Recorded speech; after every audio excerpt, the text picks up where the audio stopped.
تفہیم القرآن سید ابوالعلا مودودی سورہ مومن آیات 1 تا 22 حصہ دوم اعوذ باللہ من الشیطان الرجیم بسم اللہ الرحمن الرحیم قالو وہ کہیں گے ربنا امتنا اثنتین و احییتنا اثنتین اے ہمارے رب تو نے واقعی ہمیں 2 دفعہ موت اور 2 دفعہ زندگی دے دی۔ تفسیر 2 دفعہ موت اور 2 دفعہ زندگی سے مراد وہی چیز ہے جس کا ذکر سورہ بقرہ آیت 28 میں کیا گیا ہے کہ تم خدا کے ساتھ کیسے کفر کرتے ہو جب کہ تم بے جان تھے اس نے تمہیں زندگی دی، پھر وہ تمہیں موت دے گا، پھر دوبارہ زندگی دے گا۔ کفار ان میں سے پہلی 3 حالتوں کا تو انکار نہیں کرتے کیونکہ وہ مشاہدے میں آتی ہیں اور اس بنا پر ناقابل انکار ہیں، مگر آخری حالت پیش آنے کا انکار کرتے ہیں کیونکہ وہ ان کے مشاہدے میں ابھی تک نہیں آئی ہے اور صرف انبیاء علیہم السلام ہی نے اس کی خبر دی ہے۔ قیامت کے روز جب عملاً وہ چوتھی حالت بھی مشاہدے میں آ جائے گی تب یہ لوگ اقرار کریں گے کہ واقعی وہی کچھ پیش آ گیا جس کی ہمیں خبر دی گئی تھی۔ فَاعْتَرَفْنَا بِذُنُوبِنَا اب ہم اپنے قصوروں کا اعتراف کرتے ہیں۔ تفسیر یعنی ہم تسلیم کرتے ہیں کہ اس دوسری زندگی کا انکار کر کے ہم نے سخت غلطی کی اور اس غلط نظریے پر کام کر کے ہماری زندگی گناہوں سے لبریز ہو گئی۔ فَهَلْ إِلَىٰ خُرُوجٍ مِّن سَبِيلٍ کیا اب یہاں سے نکلنے کی بھی کوئی سبیل ہے؟ تفسیر یعنی کیا اب اس کا کوئی امکان ہے کہ ہمارے اعتراف گناہ کو قبول کر کے ہمیں عذاب کی اس حالت سے نکال دیا جائے جس میں ہم مبتلا ہو گئے ہیں۔ ذَلِكُمْ بِأَنَّهُ إِذَا دُعِيَ اللَّهُ وَحْدَهُ كَفَرْتُمْ جواب ملے گا یہ حالت جس میں تم مبتلا ہو اس وجہ سے ہے کہ جب اکیلے اللہ کی طرف تمہیں بلایا جاتا تھا تو تم انکار کر دیتے تھے۔ وَإِن يُشْرِكْ بِهِ تُؤْمِنُوا اور جب اس کے ساتھ دوسروں کو ملایا جاتا تو تم مان لیتے تھے۔ فَالْحُكْمُ لِلَّهِ الْعَلِيِّ الْكَبِيرِ اب فیصلہ اللہ بزرگ و برتر کے ہاتھ میں ہے۔ تفسیر یعنی فیصلہ اب اسی اکیلے خدا کے ہاتھ میں ہے جس کی خدائی پر تم راضی نہ تھے اور ان دوسروں کا فیصلے میں کوئی دخل نہیں جنہیں خدائی کے اختیارات میں حصہ دار قرار دینے پر تمہیں بڑا اصرار تھا۔ اس مقام کو سمجھنے کے لیے سورہ زمر آیت 45 اور اس کا حاشیہ 64 بھی نگاہ میں رہنا چاہیے۔ اس فقرے میں آپ یہ مفہوم بھی شامل ہے کہ اب اس عذاب کی حالت سے تمہارے نکلنے کی کوئی سبیل نہیں کیونکہ تم نے صرف آخرت ہی کا انکار نہیں کیا تھا بلکہ اپنے خالق کو پروردگار سے تم کو چڑ تھی اور اس کے ساتھ دوسروں کو ملائے بغیر تمہیں چین نہ آتا تھا۔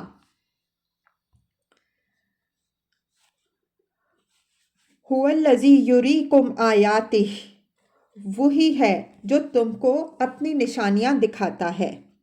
تفسیر نشانیوں سے مراد وہ نشانیاں ہیں جو اس بات کا پتہ دیتی ہیں کہ اس کائنات کا صانع و مدبر اور منتظم ایک خدا اور ایک ہی خدا ہے۔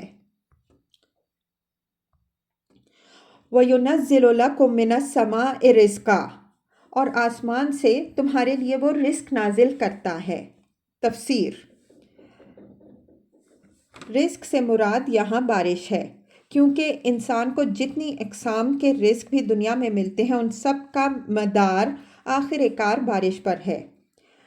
اللہ تعالیٰ اپنی بے شمار نشانیوں میں تنہا اس ایک نشانی کو پیش کر کے لوگوں کو توجہ دلاتا ہے کہ صرف اسی ایک چیز کے انتظام پر تم غور کرو تو تمہاری سمجھ میں آ جائے گا کہ نظام کائنات کے متعلق جو تصور تم کو قرآن میں دیا جا رہا ہے وہی حقیقت ہے۔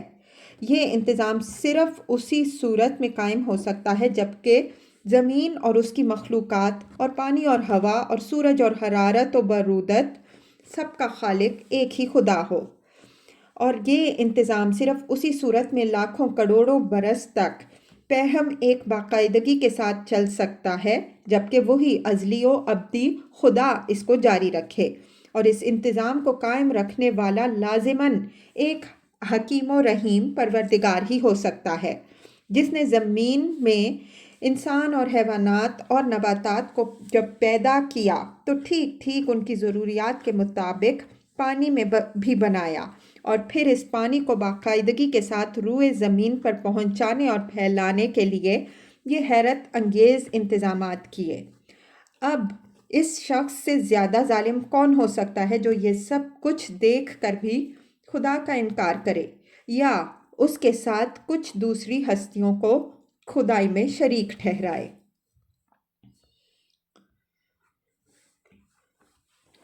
وَمَا يَتَذَكَّرُ إِلَّا مَن يُنِيبُ، مگر ان نشانیوں کے مشاہدے سے سبق صرف وہی شخص لیتا ہے جو اللہ کی طرف رجوع کرنے والا ہو۔ تفسیر: یعنی خدا سے پھرا ہوا آدمی جس کی عقل پر غفلت یا تعصب کا پردہ پڑا ہوا ہو، کسی چیز کو دیکھ کر بھی کوئی سبق نہیں لے سکتا۔ اس کی حیوانی آنکھیں یہ تو دیکھ لیں گی کہ ہوائیں چلیں، بادل آئیں، کڑک چمک ہوئی اور بارش ہو گئی، مگر اس کا انسانی دماغ کبھی یہ نہ سوچے گا کہ یہ سب کچھ کیوں ہو رہا ہے، کون کر رہا ہے اور مجھ پر اس کے کیا حقوق ہیں۔ فَادْعُوا اللَّهَ مُخْلِصِينَ لَهُ الدِّينَ، پس اے رجوع کرنے والوں، اللہ ہی کو پکارو اپنے دین کو اس کے لیے خالص کر کے۔ تفسیر: دین کو اللہ کے لیے خالص کرنے کی وضاحت سورہ زمر حاشیہ 3 میں کی جا چکی ہے۔ وَلَوْ كَرِهَ الْكَافِرُونَ، خواہ تمہارا یہ فعل کافروں کے لیے کتنا ہی ناگوار ہو۔ رفیع الدرجات ذو العرش، وہ بلند درجوں والا مالک عرش ہے۔ تفسیر: یعنی تمام موجودات سے اس کا مقام بدرجہ بلند ہے۔ کوئی ہستی بھی جو اس کائنات میں موجود ہے، خواہ وہ کوئی فرشتہ ہو یا نبی یا ولی یا کوئی اور مخلوق، اس کا مقام دوسری مخلوقات کے مقابلے میں چاہے کتنا ہی ارفع و اشرف ہو، مگر اللہ تعالیٰ کے بلند ترین مقام سے اس کے قریب ہونے تک کا تصور نہیں کیا جا سکتا، کجا کہ خدائی صفات و اختیارات میں اس کے شریک ہونے کا گمان کیا جا سکے۔ یعنی ساری کائنات کا بادشاہ و فرما رواں ہے، کائنات کے تخت سلطنت کا مالک ہے۔ تشریح کے لیے ملاحظہ ہو جلد دوم سورہ اعراف حاشیہ 41، سورہ یونس حاشیہ 4، سورہ رعد حاشیہ 3، جلد سوم سورہ طٰہٰ حاشیہ 2۔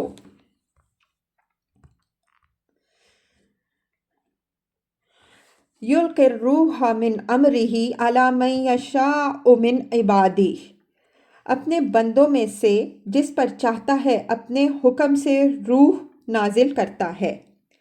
تفسیر: روح سے مراد وحی اور نبوت ہے۔ تشریح کے لیے ملاحظہ ہو جلد دوم سورہ نحل حاشیہ 2، سورہ بنی اسرائیل حاشیہ 103، اور یہ ارشاد کہ اللہ اپنے بندوں میں سے جس پر چاہتا ہے یہ روح نازل کرتا ہے، اس معنی میں ہے کہ اللہ کے فضل پر کسی کا اجارہ نہیں ہے۔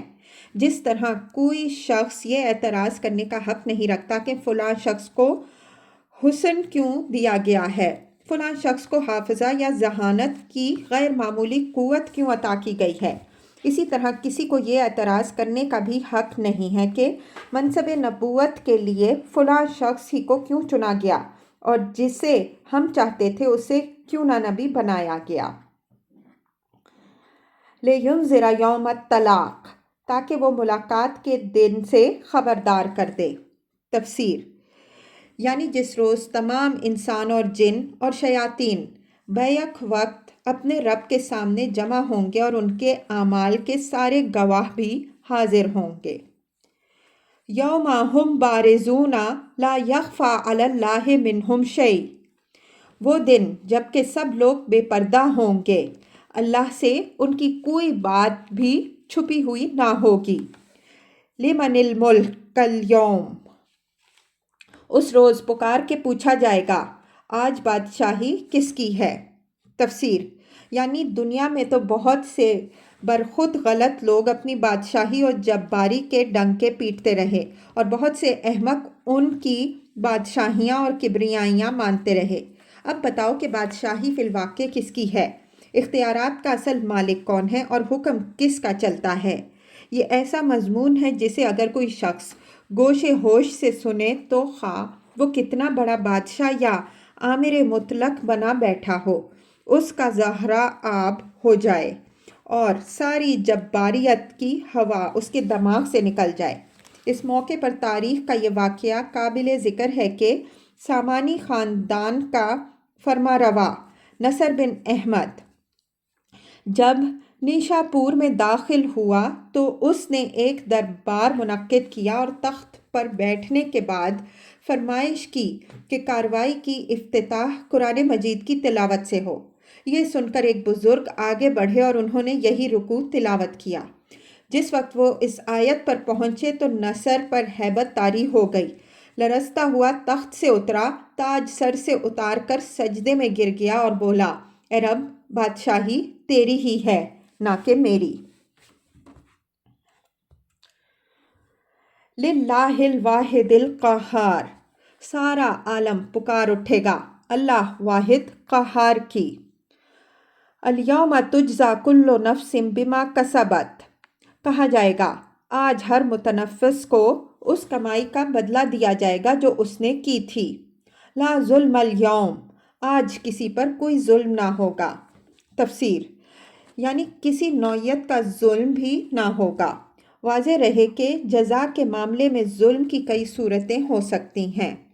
ایک یہ کہ آدمی اجر کا مستحق ہو اور اس کو نہ دیا جائے، دوسرے یہ کہ وہ جتنے اجر کا مستحق ہو اس سے کم دیا جائے، تیسرے یہ کہ وہ سزا کا مستحق نہ ہو مگر اسے سزا دے ڈالی جائے، چوتھے یہ کہ جو سزا کا مستحق ہو اسے سزا نہ دی جائے، پانچویں یہ کہ جو کم سزا کا مستحق ہو اسے زیادہ سزا دی جائے، چھٹے یہ کہ مظلوم منہ دیکھتا رہ جائے اور ظالم کی آنکھوں کے سامنے صاف بری ہو کر نکل جائے، ساتویں یہ کہ ایک کے گناہ میں دوسرا پکڑ لیا جائے۔ اللہ تعالیٰ کے ارشاد کا منشا یہ ہے کہ ان تمام نوعیتوں میں سے کسی نوعیت کا ظلم بھی اس کی عدالت میں نہ ہونے پائے گا۔ ان اللہ سریع الحساب، اور اللہ حساب لینے میں بہت تیز ہے۔ تفسیر، مطلب یہ ہے کہ اللہ کو حساب لینے میں کوئی دیر نہیں لگے گی۔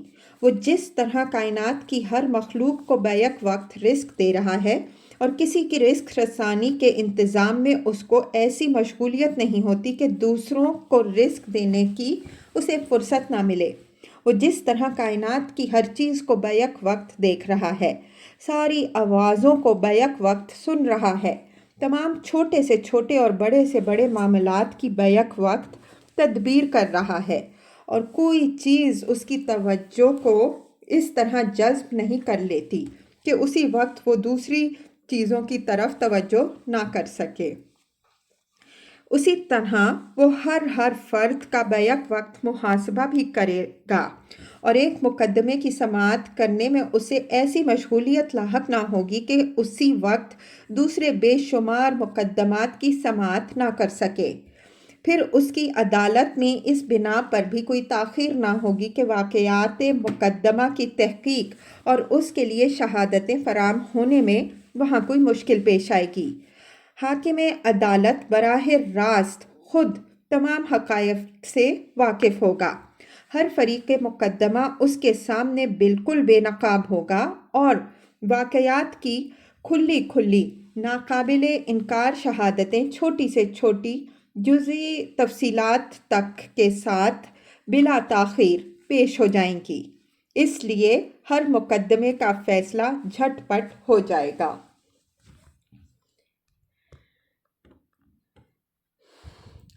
وَأَنذِرْهُمْ يَوْمَ الْآزِفَةِ، اے نبی صلی اللہ علیہ وسلم، ڈرا دو ان لوگوں کو اس دن سے جو قریب آ لگا ہے۔ تفسیر، قرآن مجید میں لوگوں کو بار بار یہ احساس دلایا ہے کہ قیامت ان سے کچھ دور نہیں ہے بلکہ قریب ہی آ کھڑی ہے اور ہر لمحہ آ سکتی ہے۔ کہیں فرمایا اتا امر اللہ فلا تستعجلوا، سورہ نحل آیت 1، اور کہیں ارشاد ہوا اقترب للناس حسابهم وهم فی غفلۃ معرضون، سورہ انبیاء آیت 1۔ کہیں متنبع کیا گیا اقتربت الساعۃ وانشق القمر، سورہ قمر آیت 1، اور کہیں فرمایا ازفت الازفہ لیس لہا من دون اللہ کاشفہ، النجم 57 تا 58۔ ان ساری باتوں سے مقصود لوگوں کو متنبع کرنا ہے کہ قیامت کو دور کی چیز سمجھ کر بے خوف نہ رہیں، اور سنبھلنا ہے تو ایک لمحہ ضائع کیے بغیر سنبھل جائیں۔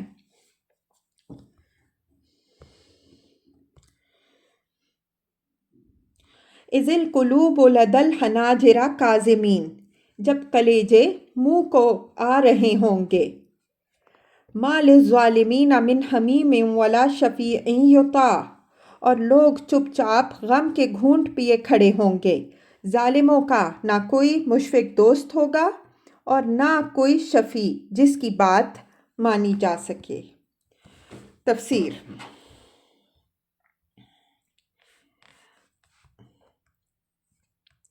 اصل میں لفظ حمیم استعمال کیا گیا ہے جس سے مراد وہ کسی شخص کا ایسا دوست ہے جو اس کو پٹتے دیکھ کر جوش میں آئے اور اسے بچانے کے لیے دوڑے۔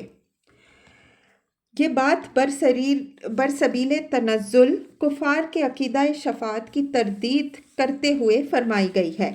حقیقت میں تو وہاں ظالموں کا کوئی شفیع سرے سے ہوگا ہی نہیں، کیونکہ شفاعت کی اجازت اگر مل سکتی ہے تو اللہ کے نیک بندوں کو مل سکتی ہے، اور اللہ کے نیک بندے کبھی کافروں اور مشرکوں اور فساق و فجار کے دوست نہیں ہو سکتے کہ وہ انہیں بچانے کے لیے سفارش کا خیال بھی کریں۔ لیکن چونکہ کفار و مشرکین اور گمراہ لوگوں کا بالعموم یہ عقیدہ رہا ہے اور آج بھی ہے کہ ہم جن بزرگوں کے دامن گرفتہ ہیں وہ کبھی ہمیں دوزخ میں نہ جانے دیں گے بلکہ اڑ کر کھڑے ہو جائیں گے اور بخشوا کر ہی چھوڑیں گے، اس لیے فرمایا گیا کہ وہاں ایسا شفیع کوئی بھی نہ ہوگا جس کی بات مانی جائے اور جس کی سفارش اللہ کو لازماً قبول کرنی پڑے۔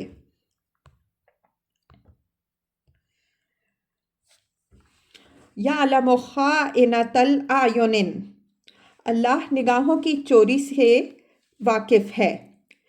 وما تخفی الصدور، اور وہ راز تک جانتا ہے جو وہ سینوں میں چھپا کر رکھتے ہیں۔ واللہ یقضی بالحق، اور اللہ ٹھیک ٹھیک بے لاگ فیصلہ کرے گا۔ والذین یدعون من دونہ لا یقضون بشیء، رہے وہ لوگ جن کو یہ مشرکین اللہ کو چھوڑ کر پکارتے ہیں وہ کسی چیز کا بھی فیصلہ کرنے والے نہیں ہیں۔ ان اللہ هو السمیع البصیر، بلا شبہ اللہ ہی سب کچھ سننے اور دیکھنے والا ہے۔ تفسیر۔ یعنی تمہارے معبودوں کی طرح وہ کوئی اندھا بہرا خدا نہیں ہے جسے کچھ پتہ نہ ہو کہ جس آدمی کے معاملے کا وہ فیصلہ کر رہا ہے اس کے کیا کرتوت ہے۔